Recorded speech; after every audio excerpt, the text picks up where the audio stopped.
न सिर्फ एक अजीम आलमी दीन थे बल्कि सियासतदान भी थे, जिन्होंने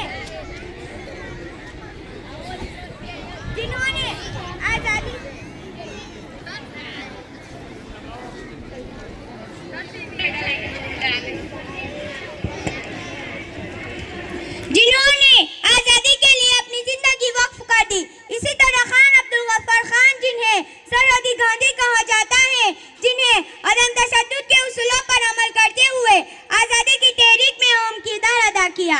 सर सैयद अकबर खान ने तालीम के मैदानों में मुसलमानों को तरक्की दिलाने के लिए नुमाया खिदमत अंजाम दी ताकि हम अपने हुकूक के बारे में बाशऊर हो सके।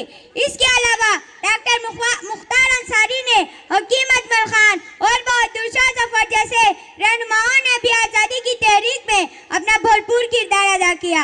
हमें उन तमाम शख्सियात की कुर्बानियों को हमेशा याद रखना चाहिए और इनके नक्शे कदम पर चलना चाहिए।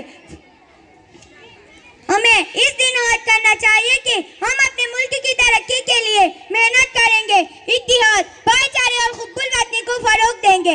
भारत एक गंगा जमनी तहजीब वाला मुल्क है जहाँ मुख्तलिफ मज़हब और सकाफतों के लोग मिलजुल कर रहते हैं।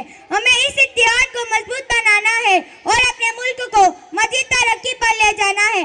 आखिर में मैं अपने असातिज़ा, वालिदैन और स्कूल के साथियों का शुक्रिया अदा करती हूँ जिन्होंने हमें यौम-ए-जमहूरिया की अहमियत को समझने का मौका दिया। जय हिंद।